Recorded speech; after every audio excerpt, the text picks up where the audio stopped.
Hello friends আপোনালোকক সকলোকে প্ৰথমতে ইনফৰমেশন এসএমএস চেনেলটোৰ নতুন ভিডিওটা মাজলৈ স্বাগতম জনাইছো সো বন্ধুসকল 2024-25 বৰ্ষৰ বেটছৰ বাবে যিসকল কেণ্ডিডেটে আইটিআই কৰিব বিচাৰিছে গভৰ্ণমেণ্ট কলেজৰ পৰা তেওঁলোকৰ বাবে অতিকৈ ভাল খবৰ কিয়নো ইতিমধ্যে নটিফিকেশন মুকলি কৰিছে আইটিআই এডমিশনৰ বাবে সো কি কোৰ্স কৰিব পাৰিব কেনেকৈ এডমিশন লাভ কৰিব সম্পূৰ্ণ ডিটেইলছ আপোনালোকক জনাম ভিডিওটো প্ৰথমৰ পৰা শেষলৈকে নিশ্চয়কৈ চাই থাকিব government of Assam skill employment and entrepreneurship department directorate of employment and craftsmen training Assam Rehabari Guwahati publication of notice for admission in ITI Assam. It is apnaloke admission into the government ITI and private ITI NCVT and SCVT and PPT mode of Assam for session 2024.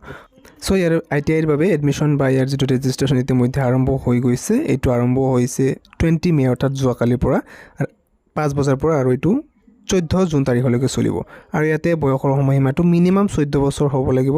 August 2024 আৰু ইয়াৰ পিছত ক্যান্ডিডেটৰ counselling কৰা হ'ব আৰু ইয়াতে কৈ দিছে to participate in the counselling the candidate shall fill all the particulars of the counselling website www.itiassam.nic.in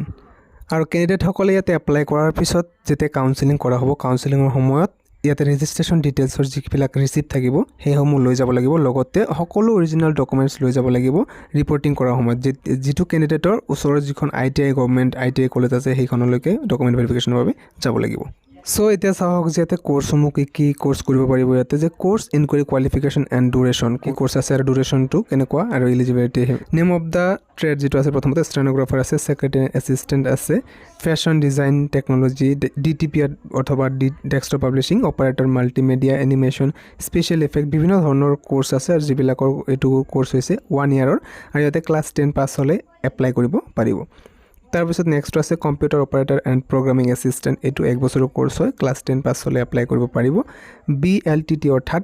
Bodo language transcription trade 6 মান্থৰ course হয় ক্লাছ 10 পাছ হলে এপ্লাই কৰিব পাৰিব মেকানিক ডিজেল পাম্প অপাৰেটৰ কাম mechanic plastic processing operator mechanic tractor mechanic auto body repair solar technician ইলেক্ট্ৰিক্যাল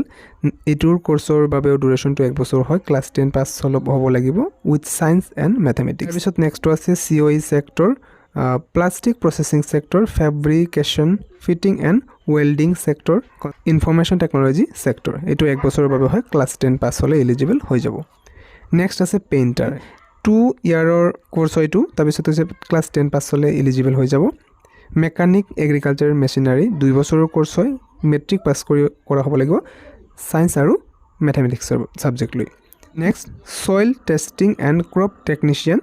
এটো 1 বছৰৰ course হয় class 10 pass হ'ব লাগিব ম্যাথছ আৰু সায়েন্সৰ হৈতে নেক্সট আছে electrician mechanic motor vehicle draughtsman electronics mechanic refrigeration and air conditioner technician information and communication technology system maintenance mechanic chemical plant এইবিলাকৰ বাবে 2 বছৰৰ কোৰ্স হয় ক্লাছ 10 পাছ হ'ব লাগিব উইথ সায়েন্স এণ্ড ম্যাথমেটিক্স ওয়ায়াৰমেনৰ বাবে 2 বছৰৰ কোৰ্স হয় 8 পাছ হলে তেওঁলোকে এপ্লাই কৰিব পাৰিব নেক্সট ওয়েল্ডাৰ আছে প্লাম্বাৰ আছে ড্ৰেছ মেকিং আছে sewing technology surface ornamentation techniques embroidery এটো 1 বছৰৰ কোৰ্স হয় ইয়াৰ বাবে ক্লাছ 8 পাছ কৰা হলে এলিজিবল হৈ যাব যিসকল ক্যান্ডিডেট পাৰ্মানেন্ট ৰেসিডেন্ট অফ আসাম হয় অৰ্থাৎ অসমৰ স্থায়ী বাসিন্দা তেওঁলোকে ইয়াৰ বাবে এলিজিবল হ'ব বাকি ক্যান্ডিডেট এতে এপ্লাই কৰিব নোৱাৰে সো যিসকল ক্যান্ডিডেটে অলৰেডি ৰেজিষ্টাৰ্ড কৰিছে তেওঁলোকে apply or log in for the session ITI counselling ইয়াতে ক্লিক কৰিব লাগিব আৰু যিসকল ক্যান্ডিডেটে নিউ হয় ৰেজিষ্ট্ৰেচন তেওঁলোকে কৰা নাই তেওঁলোকে যেটো দেখা পাই আছে নিউ ক্যান্ডিডেট ৰেজিষ্ট্ৰেচন ইয়াতে ক্লিক কৰিব ইয়াতে ক্লিক কৰাৰ পিছত যিবিলাক টাৰ্মছ এণ্ড কণ্ডিশ্যন আছে এইবিলাক পঢ়ি চাব আই এগ্ৰি বুলি মাৰি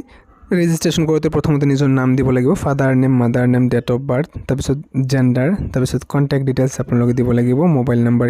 জিমেইল আইডি পাছৱৰ্ড এটা ক্ৰিয়েট কৰিব তাৰপিছত সাবমিটত ক্লিক কৰিলে আপোনালোকৰ আইডিটো ক্ৰিয়েট হৈ যাব আৰু এনেকৈ আপোনালোকে লগইন কৰিব লাগিব পিছত লগইন কৰি আকৌ কাউন্সেলিংৰ বাবে এপ্লাই কৰিব লাগিব সো যিসকল ক্যান্ডিডেটে আইটিআই কোৰ্সটো কৰিব বুলি ভাবিছিলে ইতিমধ্যে অনলাইন এপ্লাই চলি আছে আৰু লাষ্ট ডেট জুনৰ 14 তাৰিখ ৰখা হৈছে তেওঁলোকে অতি সোনকালে এপ্লাইটো কৰি দিব আৰু যদি কিবা বুজি পোৱাত অসুবিধা হৈছে আপোনালোকে কমেন্ট কৰিব পাৰে আজিৰ ভিডিওটো মানে আছিল যদি ভাল পাইছে নিশ্চয়কৈ লাইক এটা কৰি দিব চেনেলটোত প্ৰথমবাৰৰ বাবে ভিজিট কৰিলে আগন্তুক নটিফিকেশন পাই থাকিবলৈ সাবস্ক্ৰাইব কৰি ৰাখিব পুনৰবাৰ নতুন ভিডিওতে লগ পাম এতিয়ালৈ মানে সামৰিছো ধন্যবাদ